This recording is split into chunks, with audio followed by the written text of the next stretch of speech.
So good morning everyone and I welcome you all to Saurabh Pandey UPSC YouTube channel के अंदर। सो आज topics discuss करते हैं।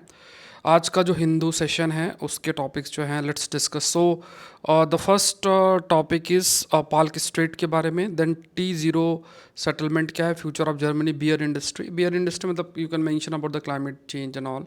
फिर यूएन चार्टर के बारे में और यूएनएससी रिफॉर्म भी है, एक टॉपिक और भी है, सॉरी यूएनएससी रिफॉर्म है, फिर एक मैपिंग का टॉपिक है और फिर एक जो हर सैटरडे को मैं आपको ऐसे का टॉपिक देता हूँ दैट इज़ देयर। तो ये सारे टॉपिक्स हम लोग डिस्कस करेंगे। Palk strait, T+0 settlement, future of Germany, beer industry, UN charter, mapping and mains. तो जो कंटेंट है वो यूपीएससी स्पेसिफिक है, मतलब आईएएस एग्ज़ाम स्पेसिफिक है। और सिविल सर्विस मतलब जो स्टेट लेवल की अगर आपकी पेपर आप देखो कि अगर आपके स्टेट में प्रश्न आते हैं, वन लाइनर नहीं आते हैं, मतलब हर स्टेट का अपना रिक्वायरमेंट होता है, तो मेंस में या स्टेट की बात करें तो वहाँ के लिए भी काफ़ी हेल्पफुल है। लेकिन अगर आप किसी दूसरे एग्ज़ाम की तैयारी कर रहे हो जैसे बैंकिंग एंड ऑल, हो सकता है आपके लिए वो फिर अलग कंटेंट है, वो आप अपना हिसाब से देख सकते हैं। सो मेंस का देखो अच्छा एक टॉपिक मैंने कोट किया है, ये कोट मैंने लिया नीति सतकम से। जिन्हें नहीं पता है तो ये एक बुक है, मतलब हमारे एंशियंट इंडिया में, और इसमें मोरालिटी और इस सब की बहुत चर्चा है। तो वहाँ से मैंने ये आपके लिए कोट लिया है कि थोड़ा सा देखो कॉम्प्लेक्स टॉपिक्स जो होते हैं ना, तो उनको अगर आप करना सीखोगे सो वो चीज़ बहुत हेल्प आपको करेगी। मैंने अभी ऐसे का भी रिज़ल्ट 2 जो है वो पब्लिश कर दिया है। ऐसे में तीसरा टॉपिक मंडे को शेड्यूल्ड है, उसमें आपको 4 दिन का समय है जिसमें आपको अपने आंसर को अपलोड करना है। लिखते रहो। मैं ये बता रहा हूँ कि कुछ ऐसे स्टूडेंट्स हैं बहुत अच्छा लिख रहे हैं, पढ़ने में बहुत मज़ा आ रहा है, और कुछ ऐसे हैं जो अभी सोच रहे हैं करेंगे करेंगे करेंगे। देखो ना करते भी अगर जो ये ऐसे का टॉपिक या ऐसे वाला जो कोर्स है, ना करते भी अगर आप 20 ऐसे भी लिख लो, मैं ये कह रहा हूँ वो आपको बहुत एडवांटेज में रखेगा, बहुत एडवांटेज में ह्यूज रखेगा। मेरा काम है बताना, प्रयास करना, है ना। और फिर भी मैं ये कहूँगा क्योंकि हर टॉपिक में आपको हर सैटरडे को, मतलब हर सैटरडे को ऐसे दे ही रहा हूँ, तो आप कोर्स का हिस्सा हैं नहीं हैं वो आपके ऊपर है, लेकिन लिखो ज़रूर से, देखो है ना, लिखो ज़रूर से। ये जो समय है बहुत इंपॉर्टेंट है। प्लानिंग, अगर आप बिना प्लानिंग के हम पढ़ाई करेंगे तो कभी भी आउटपुट नहीं मिलेगा। और मैं भी देखो इतने समय से बहुत सारे स्टूडेंट्स से मैं इंटरेक्ट होता है, सबका अपना अपना थॉट प्रोसेस है, और ये समय हो गया है कि हम कहीं ना कहीं मतलब बहुत ज़्यादा मतलब इम्पेशंस भी हमारे मन के अंदर आ जाता है, चीज़ें हम बहुत जल्दी चीज़ें जज कर लेते हैं, ये एक स्थिति कभी रहती है। लेकिन फिर भी मेरा काम आप लोग को बताना है, और ये मैं कहूँगा कि देखो प्लान्ड तरीके से अपनी प्रिपरेशन करते रहें, और बहुत अच्छे मतलब आप लोग मेहनत भी करते हैं, लिख लिख के कई बार आंसर भी भेजते हैं, ह्यूज कैपेबिलिटी है, बहुत सारी चीज़ें हैं। फाइनेंशियल कोई इशू है आप मुझे मैसेज करो, ठीक है, जो मेरी तरफ से बन पाएगा वो हम लोग करेंगे। तो कोई क्वेरी है तो यहाँ पे आप मुझे मतलब ये नंबर है, इस पर आप मैसेज करें। और देखो कई बार रिप्लाई में लेट हो जाए, देखो क्योंकि मेरे पास बहुत सारी चीज़ें करने की है, कई बार चीज़ें मन से स्किप हो जाए। देखो काम आपका है तो बार बार रिमाइंड कराओ, इसमें कोई शर्म वाली बात नहीं है कि कोई मैं आपके वो हूँ कि एक बार बोल दिया सर ने रिप्लाई नहीं किया तो जो है हम कंक्लूड कर लें, ऐसा नहीं। आपका देखो काम है, कुछ इंपॉर्टेंट है, आप एक बार बोलो, 2 बार बोलो, हक से बोलो, लेकिन ऐसा नहीं कि 1-2 बार बोल के मान लो चीज़ें मिस हो जाएं तो बस छोड़ दो। ऐसा थॉट प्रोसेस बिल्कुल नहीं रखना है कि सर मेरे मैथ्स, क्योंकि आप इंडिविजुअल लेवल पे सोच रहे हो, बट मुझे तो हज़ारों लोगों से डील करना होता है, तो है ना, तो वो कई बार चीज़ें मिस हो सकती हैं, माइंड से स्किप हो सकती हैं, प्रोसेस में डालना फिर उसमें चीज़ें जा सकती हैं, ये सब दिक्कतें होती हैं। आप मेरे लेवल पे सोचोगे ना तो विल अंडरस्टैंड कि अच्छा ये भी कई इश्यूज होते हैं, ठीक है। तो Saurabh Pandey UPSC Telegram channel है, अपने आंसर पोस्ट करो। देखो सौरभ पांडे UPSC.com वेबसाइट पे जाओ, यहाँ पे आपको सारा कंटेंट मिलेगा, और ये कोर्सेस आपको दिख रहे हैं, इनको ज्वाइन करो। देखो टेक्नोलॉजी है, यहाँ पे आपको ये नहीं है कि आपको अगर कोर्स आज लॉन्च हो रहा तो आज ही से क्लासेस देखने लग जाना है। आप अपनी प्लानिंग करो, जैसे एक साथ सारी चीज़ें नहीं करनी होती, प्लानिंग करो कि ठीक है मैं अक्टूबर में ये करना स्टार्ट करूँगा, ऐसे लिखना स्टार्ट करूँगा, मैं इथिक्स जो है मिड अक्टूबर से शुरू करूँगा, और आपके पास कोर्सेस हैं, आप अपने हिसाब से ऐड ऑन करो, वीडियो देखो, वो करो। और कोई क्वेरी है, मेरा नंबर है जो है इसमें आप मैसेज करो, कोई डाउट है, जो डाउट क्लियरिंग सेशन उनको करो, बस ये चीज़ है, मतलब ये थोड़ा सा आपको ध्यान में रखना है। बाकी सारा करंट अफेयर इसमें सौरभ पांडे CSE आप जरूर से डाउनलोड करो। ये टेस्ट सीरीज़ है, हम लोग ये जो 1 अक्टूबर का जो मतलब संडे पहला है उसमें हर संडे को टेस्ट होगा। सिलेबस भी मैंने 2 दिन पहले आपको अपलोड होगा, कि 2 दिन पहले, क्योंकि कंटेंट मैं आपको दे रहा हूँ। 3 स्टडी मटेरियल मैंने ऑलरेडी टेस्ट सीरीज़ में अपलोड कर दिए हैं, ठीक है। तो ये स्टडी मटेरियल है, तो आज इसमें 30% ऑफ है, ठीक है। अब ये ऐसे जो कोर्सेस है इन, है ना, कुछ ऐसे कोर्सेस हैं इन पर आप 50% का वेट आपको नहीं करना है, ठीक है। तो यहाँ पे स्टडी मटेरियल मैंने डाल दिया है, क्योंकि ये एक्स्ट्रा चीज़ मैंने ऐड की है इसमें। और ये स्टडी मटेरियल 1000+ पेजेस जाएंगे। अब आपको करना है एमसीक्यू फॉर्मेट में। इस पे देखो 45 पेजेस है, इस पे 64 पेजेस है, इस पे 64 पेजेस है। तो ये आप जोड़ लो कितने हुए। तो ये आपको करते जाना है, सीधे पढ़ते जाना है, ठीक है। तो ये सारी चीज़ें हैं, बाकी जानकारी डिस्क्रिप्शन बॉक्स में। एथिक्स इंटीग्रिटी आप देख लेना, इसका डिटेल लास्ट में दूंगा। ऐसे कोर्स आपका चल रहा है, इसके डिटेल लास्ट में डिस्कस करेंगे। चलो पहला टॉपिक देख लेते हैं, अबाउट पाक स्टेट के बारे में। न्यूज़ वाला जो पार्ट है उसमें ये मेंशन्ड है। और इसमें देखो जनरली मैपिंग से ही रिलेटेड कुछ आ सकता है, और तो ज़्यादा नहीं। तो ये कहाँ है, इंडिया श्रीलंका के बीच में लोकेटेड है, और मैरीटाइम ट्रेड फिशिंग के लिए इंपॉर्टेंट है। इसकी लेंथ लगभग 32 किलोमीटर्स हैं, तमिलनाडु श्रीलंका को लिंक करता है। मैराइन लाइफ इकोसिस्टम बहुत ह्यूज डाइवर्सिटी भी है, फिशिंग इंडस्ट्री भी है। ये सब फैक्ट्स हैं, लेकिन कुछ चीज़ें मैं एक्स्ट्रा आपको बताता हूँ जो ध्यान में रखना है, जहाँ पे हमें क्लैरिटी होनी चाहिए। जैसे फॉर एग्जांपल आपका ये हमारा देश है, इधर श्रीलंका है, इधर आपका पाल्क स्ट्रेट आपका आ जाता है, this is the Palk straight. अब देखो क्या होता है कि पॉइंट क्या आता है कि यहाँ पे सबसे बड़ा जो इशू है वो है फिशरमैन इशू। फिशरमैन इशू भी एक बड़ा इशू बन जाता है इस पूरे रीजन में। अगर मैं बताऊं, like for example if you talk about, तो ये पूरा का पूरा जो इलाका है, इसमें फिशरमैन इशू एक बड़ा इशू है। इसमें क्या है कि जैसे मान लो हमारा तमिलनाडु से रीजन में है, बड़े बड़े फिशरमैन हैं, वो ट्रॉलर्स और ये लेके जाएंगे। जैसे कई फिशेस बहुत डिमांड में, टूना फिश है, इसका डिमांड बहुत आई है, बहुत महंगी फ़िश मिलती है। तो हमने अपनी तरफ तो सारा यूज़ कर लिया है। तो ये क्या है कि कई बार जो मैरीटाइम बॉर्डर होता है, जो समुद्री बॉर्डर होता है, उसको क्रॉस कर जाता है।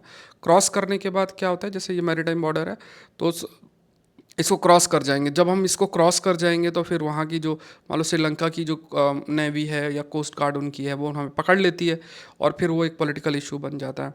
अब इसमें कई सारी चीज़ें हैं, देखो, क्योंकि ये कल्चरल लिंकेज है ना। जैसे अभी तो हमने मैरीटाइम बॉर्डर बना दिया, लेकिन ऐसा नहीं कि मैरीटाइम बॉर्डर हमेशा से रहा है। तो वो मूवमेंट लोगों का आना जाना रहा है, लेकिन एक चीज़ ज़रूर से कही जाती है कि जैसे हमारा जो रीजन है वहाँ पे हमें अपना सस्टेनेबल फिशिंग की तरफ जाना ज़रूरी है। सस्टेनेबल फिशिंग की तरफ हमें थोड़ा फोकस करना ज़रूरी है, बहुत मैटर करता है। और यहाँ पे भारत और श्रीलंका को थोड़ा बातचीत करके सस्टेनेबल फिशिंग कैसे की जाए। फिर एक और याद रखना, एक कच्छा तेऊ करके जो आइलैंड है, कच्छा तेऊ जो आइलैंड है, वो कच्छा तेऊ आइलैंड बेसिकली एक इम्पॉर्टेंट आइलैंड है, कच्छा तीव आइलैंड जिसे हम कहते हैं। And this Katchatheevu island, when you talk about the Katchatheevu island, तो इस आइलैंड को हमने 19 आई थिंक 76 के आसपास हमने श्रीलंका को दे दिया। क्यों दे दिया उसका अभी रीज़न बहुत क्लियर नहीं है, लेकिन फिर भी हमने इस आइलैंड को दे दिया। अभी ये आइलैंड के आसपास कई मैराइन रिसोर्सेज भी हैं, और ये भारत के क्लोज भी है। अब क्या होता है कि कई हमारे जो फिशरमैन जाते हैं, तो वो इस आइलैंड में क्या अपनी तो मतलब यहाँ पे आसपास फिशिंग करते हैं, मूव करते हैं, तो आइलैंड पास में पड़ता है। बट ये श्रीलंका का हिस्सा है, क्योंकि हमने इस आइलैंड को दे दिया है। तो उसमें देखो कई प्रकार के डिस्प्यूट अराइज होते हैं। ऑल दो कुछ बातचीत हुई और उसमें कहा गया कि ठीक है, भारत के फिशरमैन आते हैं तो अपनी वो जो नेट है उसको सुखा सकते हैं या थोड़ा रेस्ट कर सकते हैं। लेकिन बाद में ये कह दिया गया कि देखो ये रिलीजियस कंटेक्स्ट में बहुत मैटर करता है श्रीलंका के लिए, तो ये भी अलाउड नहीं होगा। तो ये कि कन्फ्लिक्ट की स्थिति जो है इस रीजन में बनी जाएगी। दूसरा, अगर आप थोड़ा सा स्टडी करोगे तो जो चाइना है, चाइना का भी इस रीजन में बहुत प्रेजेंस है। इवन कहा गया कि तमिलनाडु के आसपास कई ज़्यादा दूर नहीं, बट वहाँ पे वो कुछ इन्वेस्टमेंट कर रहे हैं। श्रीलंका के कई क्लोज आसपास वो कहते हैं कि हम जो है समुद्र को स्टडी कर रहे हैं, और वहाँ पे अपना एक जो रडार बेस्ड और हाईली मतलब सोफिस्टिकेटेड जहाज़ खड़ा कर देते हैं। और भारत के द्वारा भी एक मिसाइल भी टेस्ट की गई थी, MERV टेक्नोलॉजी बेस्ड थी, उसका भी वो पूरा नज़र बना के रखते हैं कि हाँ इन्होंने ऐसा लॉन्च किया। मतलब भारत पे पूरा नज़र बना के रखना, तो ये चीज़ें भी हो रही हैं। तो देखो, जो मतलब सिंपल सी बात है कि देखो ये एक बहुत बड़ा नियम हो चुका है, और इस चीज़ को मैंने भी बहुत रियलाइज़ किया है, बहुत ज़्यादा रियलाइज़ किया है। और ये मानकर आप चलो कि जैसे क्या होता है कि जैसे मान लो ये छोटे देश हैं, अब हम क्या इनको इक्वल सामने रखकर जो है देखने का प्रयास करते हैं। हम अपने इंटरेस्ट पे फोकस नहीं करते हैं, या हमें कोई लाइन ड्रॉ नहीं करते हैं ठीक है, देखो इस चीज़ को समझना हो सकता है कि आप इस चीज़ को थोड़ा सा वैसा सोच सकते हैं कि हम बहुत अच्छा बनना चाह रहे हैं इसलिए हम ऐसे थॉट प्रोसेस कैरी नहीं करें। लेकिन आप सोचो कि जब हम अपने ट्रस्ट की बात करते हैं, अब देखो श्रीलंका के किनारे में जो आके चाइना अपना वो जहाज़ लगा के खड़ा है, देख रहा है, आता रहता है, वो पूरा रडार बेस पूरा सिस्टम होता है, कहेगा कि हम जो है समुद्र की सतह को स्टडी कर रहे हैं, बट वो सारा भारत पे नज़र रखे हुए, स्टडी करने का क्या है ना। तो क्या है कि हम जब अपना एक लाइन ड्रॉ नहीं करते हैं, जब हम ये नहीं बताते हैं कि देखो आप अपना इंटरेस्ट तो ठीक है बट ये चीज़ आपकी एक लिमिटेशन है, हम अपने फॉरेन पॉलिसी में जब ये चीज़ डिसाइड डिटरमाइन आज के टाइम पे नहीं करते, देखो पहला एक अलग कंसिड्रेशन है, आज अगर हम नहीं करते हैं तो हो सकता है हम अपने इंटरेस्ट को प्रोटेक्ट ना कर पाए। तो आप जितना स्पेस दोगे, सामने वाला, अगर सामने वाले को आपने उंगली दी तो पूरा आपका हाथ पकड़ लेगा। ये सारी चीज़ें हैं, ठीक है। तो ये बहुत इंपॉर्टेंट बन जाता है कि एक गैप जो है वो रखना चाहिए, अपना जो इंटरेस्ट है उसको सामने रखना चाहिए। ये बहुत मैटर करता है भारत की फॉरेन पॉलिसी की अगर बात किया जाए, ठीक है। नेक्स्ट टॉपिक देखते हैं, T0 सेटलमेंट का कंसेप्ट है। अब ज़्यादातर लोगों को तो हो सकता है पता ही हो, ये इकोनॉमी का एक टॉपिक हम लोग के लिए बन जाता है। अगर आप इकोनॉमी वाले पेज में देखोगे तो T0 सेटलमेंट अगर आपसे देखोगे तो ये जनरली रहता है कि जैसे जिस दिन ट्रांजेक्शन हुआ उसी दिन पूरा पेमेंट आपका हो जाए। तो T0 सेटलमेंट का मतलब process of finalising a trade on the same date is executed, मतलब ट्रेड व्यापार हुआ उसी दिन पेमेंट हो जाना। इसमें बहुत मतलब लिक्विडिटी बहुत आप कह सकते हो कि हायर रहती है। अब जनरली क्या होता है, अगर ऐसे प्रोसेस नहीं हो तो आपने अभी ट्रेड किया, पैसा आप जो है 2 महीने बाद दे रहे हो तो वो पैसा तो उसका रुक जाएगा ना। तो ये T0 सेटलमेंट जनरली जैसे स्टॉक एक्सचेंज, सिक्योरिटी का खरीदना, ट्रेड, इन सब चीज़ों में आपका हो जाता है। तो यहाँ पे कहा गया कि ट्रेडिंग को इवेलुएट करने के लिए, इन्हेंस एफिशिएंसी को इन्हेंस करने के लिए, रिस्क एसोसिएटेड रिस्क को देखना, क्योंकि देखो सेटलमेंट बहुत मैटर करता है। क्योंकि जनरली अगर आपने एक ने पैसा दिया, एक ने कोई सर्विस दी या ट्रेड जो भी हुआ और सामने वाले ने पैसे में डिले किया, तो that is going to affect, somehow the efficiency, और ये सब अफेक्ट भी आपका काफ़ी हद तक आपका होगा, सेटलमेंट होगा। तो इससे एक तो लिक्विडिटी आप कह सकते हो इंक्रीज होगी। लिक्विडिटी का मतलब पैसा जो फ्लो में रहेगा, क्योंकि आपको पता है कि यार आज ही हुआ है और आज ही मुझे पैसा मिल जाएगा। कैपिटल एफिशिएंसी मेंटेन रहेगी, और यहाँ पे जो काउंटर पार्टी मतलब रिस्क भी आपका रिड्यूस होगा। दे आर अवेयर कि अच्छा अभी दिया आज ही पैसा मिल जाएगा। टेक्निकल कॉम्प्लेक्सिटीज़ इंफ्रास्ट्रक्चर में रेगुलेटरी अप्रूवल्स की ज़रूरत है ना। तो खास तौर से जैसे ये जो सेटलमेंट होता है ये स्टॉक एक्सचेंज के कंटेक्स्ट में देखा जाता है। तो यहाँ पे ये सेटलमेंट का है, तो इससे रिलेटेड टेक्निकल कॉम्प्लेक्सिटीज़ किस तरीके से हैं, रेगुलेशन कैसे किया जाता है, ठीक है। तो मार्केट को स्टडी करना, ये सब देखना, तो उस पर अपना अडाप्ट होना। तो जनरली वी कैन से कि ऐसे सेटलमेंट जैसे नेशनल स्टॉक एक्सचेंज में आपको देखने को मिलेगा, स्टॉक एक्सचेंज में ऐसे सेटलमेंट्स की बात जो है वो आपकी की जाती है। नेक्स्ट देख लेते हैं, that is the future of Germany beer industry. अब देखोगे हम लोगों ने काफ़ी सारी चीज़ें डिस्कस की, जैसे ऑलिव ऑयल के बारे में डिस्कस किया था और भी बहुत सारी चीज़ें डिस्कस किया था कि कैसे कैसे क्लाइमेट चेंज इन चीज़ों को बदल रहा है। तो जैसे जैसे आपका ये क्लाइमेट चेंज इन चीज़ों को बदल रहा है, जैसे कई चैलेंजेस आ रहे हैं। तो यहाँ पे जैसे क्लाइमेट चेंज है तो राइजिंग टेम्परेचर, ड्रॉट या डिजीज़ है, ये कई सारी जो क्रॉप्स हैं उनको अफेक्ट भी कर रहा है ना। तो यहाँ पे है ना, तो ये चीज़ कही जा रही, जो रिसर्च है सारा, लाइक जो रिसर्च आपकी कंटिन्यूस बेसिस में है, लाइक वी कैन से की जा रही, वही चीज़ इसमें कंक्लूड भी किया गया। तो यहाँ पे कहा गया कि यहाँ पे जो हॉप वैरायटी मतलब जिसका इस्तेमाल करके ये कई जो बियर्स भी बनाई जाती हैं, तो यहाँ पे जो कहा गया क्लाइमेट चेंज जैसे सूखा है, हाई टेम्परेचर है, वो इन हॉप वैराइटीज़ को अफेक्ट करता है। अब इस पे आपको देखो बहुत ही सिंपल सा चीज़ माइंड में रखना है कि यार देखो कोई क्रॉप है ना, तो उस क्रॉप को ग्रो करने के लिए they need a particular range of temperature, they need a particular range of moisture की ज़रूरत है, टेम्परेचर या मॉइस्चर की ज़रूरत है। तो वो जो रेंज ऑफ टेम्परेचर मॉइस्चर अगर अवेलेबिलिटी नहीं है या बहुत ज़्यादा हो जाएगा, उस स्थिति में क्रॉप ग्रो नहीं कर पाएगा। Like we human being we have the like capability, जिसके तहत हम अपना माइक्रो क्लाइमेट क्रिएट कर सकते हैं। भाई बाहर अगर सर्दी है तो हम अंदर घुस के टेम्परेचर हाई कर सकते हैं, बाहर गर्मी है तो हम एसी चला सकते हैं, but crops can't do this और any other living organism can't do this. तो उस स्थिति में इट्स वेरी डिफ़िकल्ट कि वो जो है क्रॉप सस्टेन कर पाएँ। तो कहा जाता है कि क्लाइमेट चेंज रेजिस्टेंट जो क्रॉप वैरायटी है उसको डेवलप आपका जो है वो किया जाए। तो यहाँ पे देखा जाए कि यहाँ पे कई सारी जैसे आवर किंडर कार्टन करके इस टाइप से नई होप वैरायटीज़ डेवलप भी की जा रही हैं, है ना। कई सारी नर्सरीज़ जो है वो डेवलप की जा रही हैं। जिनके माध्यम से वी कैन से कि वो जो भी डिमांड है, क्योंकि बियर इंडस्ट्री में इस वैरायटी का इस्तेमाल होता है, तो उस पे आप कह सकते हैं कि इसमें पूरी स्टडी भी चल रही है। तो ये थोड़ा सा माइंड के अंदर आपको like you have to remember. चलो मैपिंग देख लेते हैं। मैपिंग देखो, मैपिंग में जितना भी हम लोग का डिस्कशन होता है यूपीएससी में, सारे प्रश्न वहाँ से आए हुए हैं। पिछले साल भी देख लोगे आप, उसके पिछली बार भी देख लोगे। मेंस में भी अभी मैंने आपसे जीएस पेपर 1 का दिखाया है कि देखो कितने क्वेश्चंस आए हैं अभी, है ना। तो वो मतलब I hope you all understand कि कंटेंट जो है वो आपके लिए रेलिवेंट है। तो उस चीज़ को आप थोड़ा सा मेहनत करके इधर उधर ज़्यादा दिमाग ना लगाते हुए, माइंड फ्लक्चुएट ना करते हुए उसी चीज़ को अच्छे से करो, ठीक है। कंटेम्प्रेरी एस्पेक्ट का वेटेज बहुत हाई है। देखो जीएस पेपर 1 में मैंने बताया कि 20 में से 10 क्वेश्चन आपके थे, ठीक है। तो 20 में से 10 क्वेश्चन बहुत होते हैं, बहुत होता है। आप कोई भी बड़े संस्थान में चले जाओ, अगर इतना आउटपुट आ जाए तो आप मुझे मैसेज में ज़रूर से बताना, ठीक है। तो ये चीज़ थोड़ा सा ध्यान में रखना है, फोकस करना है कि यार एक चीज़ करेंगे, सिलेक्शन हो ना हो इसी को करेंगे। ऐसा अगर आप करोगे ना, तो दूसरी चीज़ क्या है कि दूसरा जो जो आपका समय है वो आप अपने ऑप्शनल, एसे, इथिक्स और चीज़ें जो करनी है उनको कर आप ध्यान दे सकते हो। अदरवाइज़ फिर यू ऑल आर अवेयर कि थोड़ा सा फिर जो डिसीजन मेकिंग है उस पर काफ़ी सारे चैलेंजेस जो हैं वो देखने को मिलते हैं। तो यहाँ पे देखो अभी फिलीपींस और चाइना की अगर हम बात करते हैं तो यहाँ पे काफ़ी चीज़ें न्यूज़ में हैं।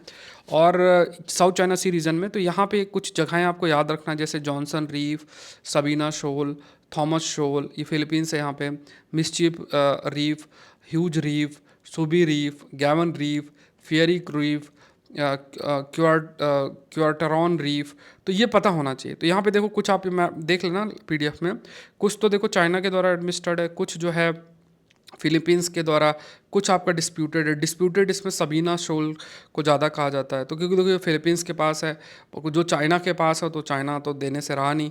कुछ जो है जैसा मान लो इस जगह पे इसको डिस्प्यूटेड बोल दिया, अगर इस पर हिस्सा कर लिया तो धीरे धीरे जिस पे चाइना का फिलीपींस का क्लेम है उस पर क्लेम करने लग जाएगा। तो देखो चाइना का एक प्रकार से बहुत ही ज़्यादा एक्सपेंशनिस्ट टेंडेंसी है, ऐसे लोग से हमें डील करना पड़ेगा। तो ये थोड़ा सा आपको याद रखना। आप देखो इस पर प्रश्न कैसे बनेंगे। प्रश्न आपको ऐसे बनेंगे कि जैसे ये पूछ सकते हैं कि इनमें से कौन सी रीफ जो है साउथ चाइना सी रीजन में है, ऐसा पूछ सकते हैं। फिर आपको देखो ये सेकंड थॉमस शोल याद रखना है, बगोन बयान विलेज न्यूज़ में है, ये ध्यान में रखना है। मिस्चीफ रीफ ये याद रखना है, ये फिलीपींस है, याद रखना। बाकी इसके डिस्प्यूट के बारे में हम लोगों ने ऑलरेडी डिस्कस किया हुआ है, कल ही की क्लास में डिस्कस किया। पालावन आइलैंड याद रखना है। उसके बाद रीड बैंक ऑयल फील्ड है, पाराशाल आइलैंड है, स्पार्टले आइलैंड है, ये सब याद रखना है, ठीक है। बिकॉज देखो ये बिल्कुल मैच द फॉलोइंग और ऐसे प्रश्न इसमें बनता है। नेक्स्ट देखते हैं, एक बहुत महत्वपूर्ण टॉपिक है वो है यूनाइटेड नेशन चार्टर। अब इसमें देखोगे आईआर वाले पेज में ये बहुत बार मेंशन्ड है, बहुत बार। जैसे लाइक अगर आप अभी इसराइल का भी थोड़ा सा जो स्पीच दी गई है उसको देखोगे तो बार बार यूएन चार्टर की चर्चा कर रहे हैं, या फिर जो भी यूनाइटेड नेशन जनरल असेंबली के अंदर स्पीच दी जा रही है उसमें यूएन चार्टर का चर्चा बहुत हो रही है। तो एक तो यूएनएससी रिफॉर्म के बारे में चर्चा हो रही है, तो इस पर हमने चर्चा की है, जैसे L69 ग्रुप, G4 ग्रुप, ये ऑलरेडी वी हैव डिस्कस्ड। अब इसमें थोड़ा सा यूएन चार्टर के बारे में और ओवरऑल यूएनएससी रिफॉर्म के बारे में कुछ पॉइंट्स जो है भी डिस्कस कर लेते हैं। So all about UN charter. तो यहाँ पे ये इसका फाउंडेशन कब था? फाउंडेशन आपका यूनाइटेड नेशन का यूएन चार्टर 1945 के अंदर था। तो यूएन चार्टर के अंदर देखो ये क्या है, ये जिसके माध्यम से, जिस वैल्यू सिस्टम के लाइक जो है, जिसके माध्यम से यूनाइटेड नेशन का गठन है या यूनाइटेड नेशन है आपका, तो 1945 के अंदर ये है। पर्पस क्या है? इंटरनेशनल पीस और सिक्योरिटी मेंटेन करना, ह्यूमन राइट्स को प्रमोट करना, कोऑपरेशन देशों के बीच में रहे उसको करना। तो ये टर्म्स आपको याद रखना है कि विश्व में शांति हो, सुरक्षा हो, ह्यूमन राइट्स को रेस्पेक्ट करना, कोऑपरेशन देशों के बीच में करना। उसके बाद की प्रिंसिपल है सोवरेन इक्वालिटी, जितने भी मेंबर स्टेट्स हैं उनके पास इक्वल राइट्स और रिस्पॉन्सिबिलिटी है। प्रोहिबिशन ऑफ फोर्स है ना। तो यहाँ पे याद, एक तो सोवरेन इक्वालिटी आपको याद रखना, जैसे मतलब जो देश है, सोवरेन मतलब एक देश है, जैसे भारत एक सोवरेन कंट्री है, मतलब हमारे पास टेरिटोरियल इंटीग्रिटी और प्लस हम जो करना चाहते हैं, हम अपने डिसीजन मेकिंग है तो उसमें किसी का फोर्स नहीं है इतना। तो इक्वालिटी रखना मतलब सबका इक्वल राइट रिस्पॉन्सिबिलिटी है। प्रोहिबिशन ऑफ फोर्स मतलब कोई भी स्टेट किसी दूसरे के खिलाफ यूज़ ना करे।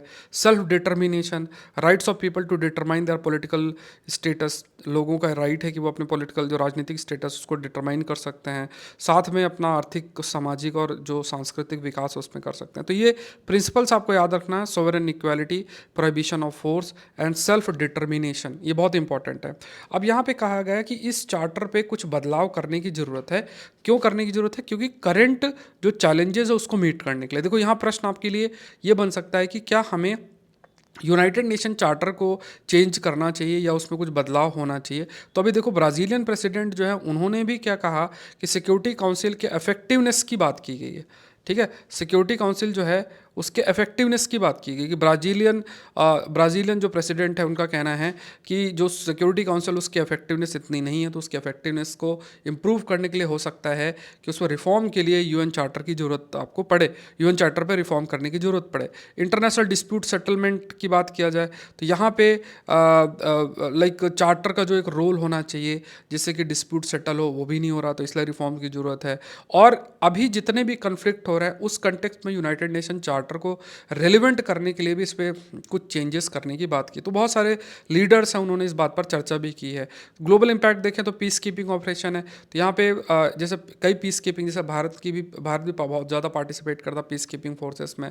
यूनाइटेड नेशन की पीस कीपिंग फोर्सेस में भारत की जो आर्म फोर्सेस हैं वो पार्टिसिपेट करती हैं, अलग अलग वो जाती हैं पीस कीपिंग करती हैं, बट वो कहाँ जाती हैं वो उसका बहुत पॉलिटिकल डिसीजन होता है। तो ये भी देखना, ह्यूमन राइट्स को रिस्पेक्ट करना, इंटरनेशनल लॉज को एक तरीके से आप कह सकते हो कि इंटरनेशनल लॉ के बेसिस में जो डेवलपमेंट प्रोसेस है उसको डिसाइड और डिटरमाइन करना, ये बहुत मैटर करता है। तो ये सब पॉइंट्स हैं जो थोड़ा सा देखना चाहिए, लाइक ये इंटरनेशनल डिस्प्यूट सेटलमेंट हो, जियोपॉलिटिकल कंटेक्स्ट हो, पीस कीपिंग ऑपरेशन हो, ह्यूमन राइट्स हो, इंटरनेशनल लॉ हो, इन सब का।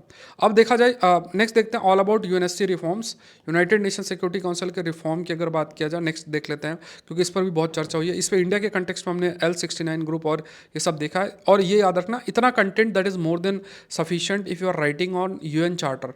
अगर आप यूएन चार्टर के बारे में लिखना चाहते हो तो बहुत, अगर आप का पॉलिटिकल साइंस ऑप्शनल है तो ये कंटेंट आपके लिए बहुत हेल्पफुल है। अगर आप जो भी सेशन डिस्कस होता है आईआर बेस्ड टॉपिक्स उनको करके जाओ तो आई एम वेरी होपफुल कि आपके लिए पेपर 2 बहुत हेल्पफुल रहेगा। तो यहाँ पे देखो all about UNSC reforms, historical context of UNSC and it's formation. तो इसका यूएनएससी मतलब जो यूनाइटेड नेशन का गठन हुआ था तब इसका भी था, तो 1945 के अंदर था इसका गठन हुआ था, इंटरनेशनल पीस सिक्योरिटी लेकर आना। फिर वर्ल्ड वॉर 2 के बाद इसका, जैसे पहले लीग ऑफ नेशन था तो वर्ल्ड वॉर 2 के बाद यूनाइटेड नेशन का गठन हुआ। 5 इसके परमानेंट मेंबर, सबके पास वीटो पावर है, मतलब वो जो भी कोई रिजोल्यूशन उसको रोक सकते हैं अगर कोई भी मेंबर एग्री नहीं करता है। कई सारी चीज़ें, करंट चैलेंज जो United Nation Security council face कर रहा है इसलिए रिफॉर्म की बात कर रहा है, terrorism, cyber threat, climate change, representation issue है। 21वीं सदी में जो रिप्रेजेंटेशन बढ़ाना मैटर करता है। आप देखोगे कि भारत के प्रति कई सारे देशों ने फेवर भी किया है कि इंडिया को जो रिप्रेजेंटेशन है वो इंक्रीज़ करना चाहिए। इफेक्टिवनेस की बात किया, मतलब भारत को जो है as a United Nation Security Council का परमानेंट मेंबर बनाना चाहिए, जिससे कि यूएनएससी का जो रिप्रेजेंटेटिव कैरेक्टर है वो इम्प्रूव होगा। इफेक्टिवनेस है, यहाँ पे ये भी है कि कहा गया कि देखो यूएनएससी का कोई डिसीजन मेकिंग ही नहीं हो पाता। देखो पांचों जो देश हैं अभी, वो उनका अपना एक थॉट प्रोसेस है, अपना एक एजेंडा है और उस एजेंडे के तहत वो काम करते हैं। कुछ अलग है ना, तो एक मान लो यूएस ने कुछ बोला तो उसको रशिया चाइना वीटो कर देंगे, ये रशिया चाइना ने कुछ बोला तो उसको जो है यूएस वीटो कर देगा। तो असल में देखो कुछ हो ही नहीं पाता, अपनी लॉबीज बनी हुई हैं। इससे क्या है कि जो डिसीजन मेकिंग पैरालिसिस होती है, ऐसे शब्द आप यूज़ कर सकते हो। डिसीजन मेकिंग पैरालिसिस का मतलब डिसीजन हो ही नहीं पाता है, वो बस अपना ही चलता रहता है। तो ये है, तो ये एक है कि अब ये इश्यूज़ आ रहे हैं, इनको मीट करने के लिए बहुत इंपॉर्टेंट है कि यार आपका लेजिटिमेसी क्या है, अकाउंटेबिलिटी करना, थोड़ा सा फ्लेक्सिबल अप्रोच रखना, ये बहुत इंपॉर्टेंट है। फिर उसके बाद ये भी है कि मेंबर का रिप्रेजेंटेशन इंप्रूव करना, need for reforms, expanding permanent जो मेंबर्स हैं उसको एक्सपैंड करना और कॉन्सेंसस बिल्ड करना, ये बहुत इंपॉर्टेंट है। उसके बाद धीरे धीरे, क्योंकि देखो चाहे युद्ध हो रहा है ना, जैसे अब यूक्रेन रशिया का है, या अभी इसराइल लेबनान पे हमला कर रहा है, या अभी युद्ध गाज़ा में जो हुआ, तो ये सब चीज़ें क्या है कि यूएन क्या रोल क्या है। अगर सब अपना लड़ भिड़ के ही अपना जो है सॉल्व कर रहे हैं तो फिर यूएन की लेजिटिमेसी क्या है। तो उससे लोगों का फिर जो ट्रस्ट है, देशों का ट्रस्ट है, वो भी रिड्यूस हो जाएगा। सब अपने इंटरेस्ट के अकॉर्डिंग चीज़ें करेंगे तो फाइनली आउटपुट नहीं मिल पाएगा। फिर उसके बाद हमारा इंटरनेशनल सिस्टम पूरा टूटा हुआ है, बटा हुआ है, फ्रेगमेंटेड। अब देखो जब आप लिखते हो ना, तो ये लैंग्वेज अगर आपने सीख ली, देखो लिखने का मतलब ये नहीं है कि आप बहुत ही कॉम्प्लेक्स भाषा का चयन कर रहे हो, बहुत ही सिंपल भाषा का जो चयन है वो आप कर सकते हैं, ठीक है। फिर उसके बाद फ्यूचर रिस्क की बात करें, powerful states, unilateral actions by powerful state, tension और कन्फ्लिक्ट इंक्रीज करना, ये बहुत मैटर करता है। ठीक है, प्रपोज रूट फॉर रिफॉर्म्स, इसमें कहा जैसे एक तो कहा गया परमानेंट, जैसे 10 नॉन परमानेंट मेंबर है, 5 परमानेंट है, तो बोले दोनों को एक्सपैंड करना। वीटो में कुछ रिस्ट्रेन लेकर आना, क्योंकि देखो वीटो की वजह से कुछ हो ही नहीं पा रहा है, सब कुछ ना कुछ रोक लेते हैं। और अब तो ये है कि रशिया और चाइना भी चाहेंगे कि यार यूनाइटेड नेशन, क्योंकि उसमें वेस्टर्न कंट्रीज़ का बहुत इन्फ्लुएंस है, तो उसको इरेलीवेंट किया जाए, तो वो वीटो कुछ ना कुछ करके लगा ही देंगे।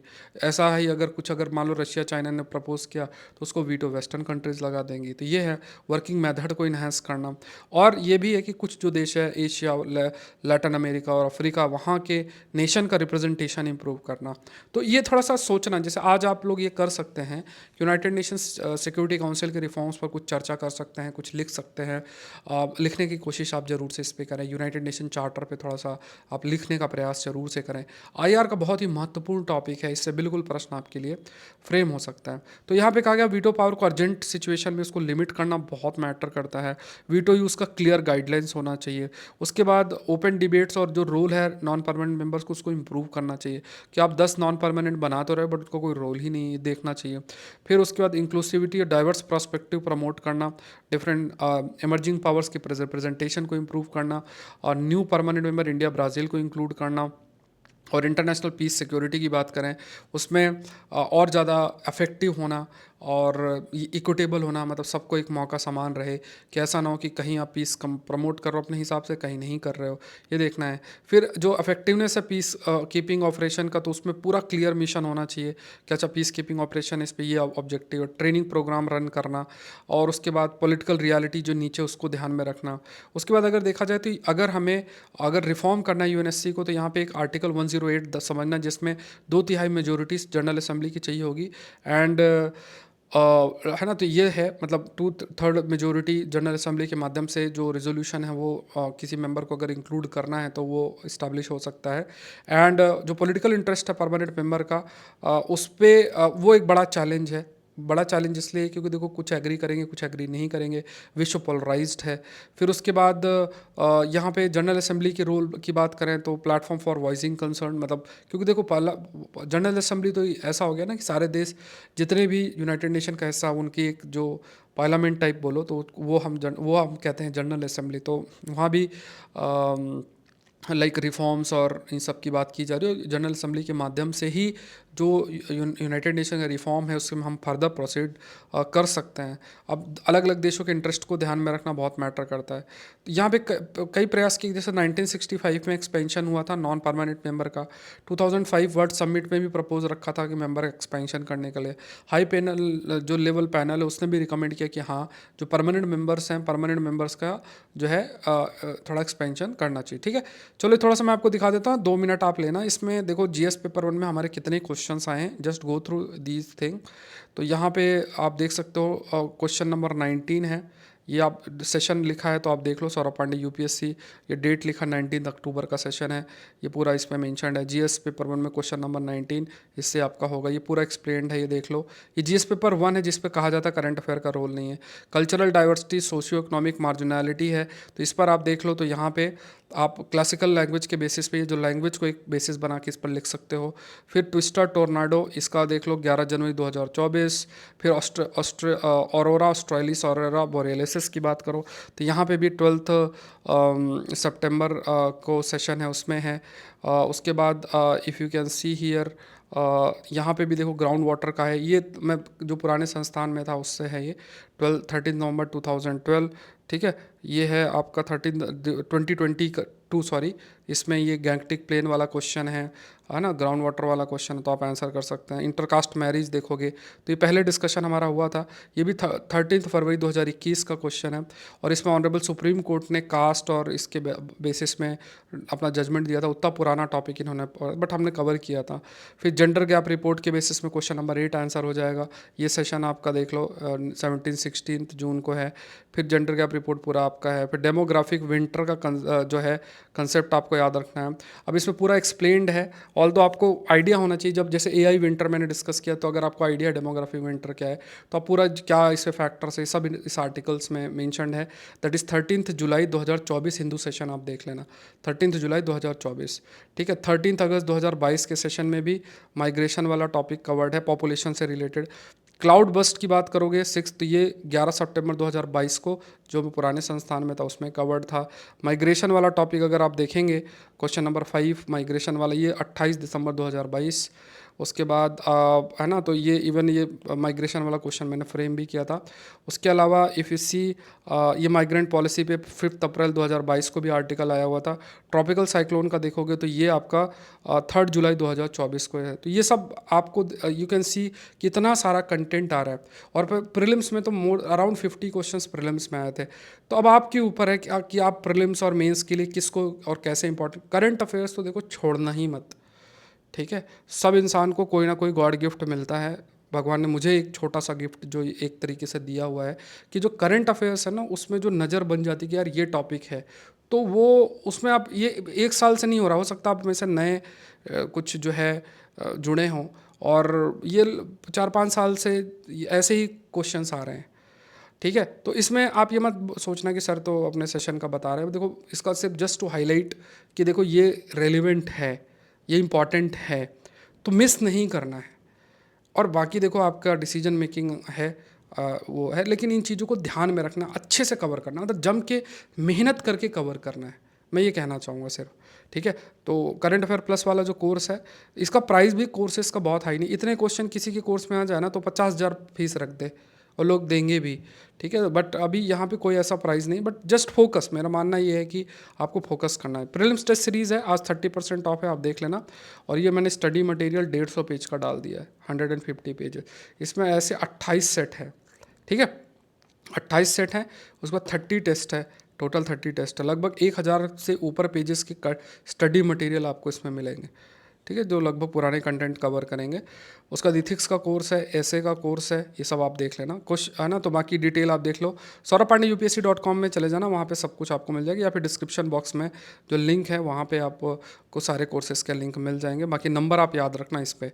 एसे का टॉपिक है क्योंकि हर सैटरडे को हम लिखते हैं, giving, consuming and losing are the 3 ways by which wealth is diminished, the man who neither gives nor spend has yet the 3rd way open to him.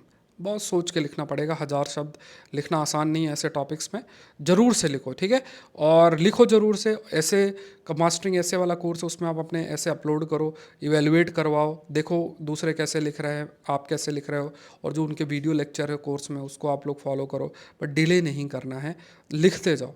Thank you everyone, session को like करें। Next session हम लोग Monday को discuss करेंगे, Sunday का भी उसी दिन कवर होगा। Thank you everyone, thank you.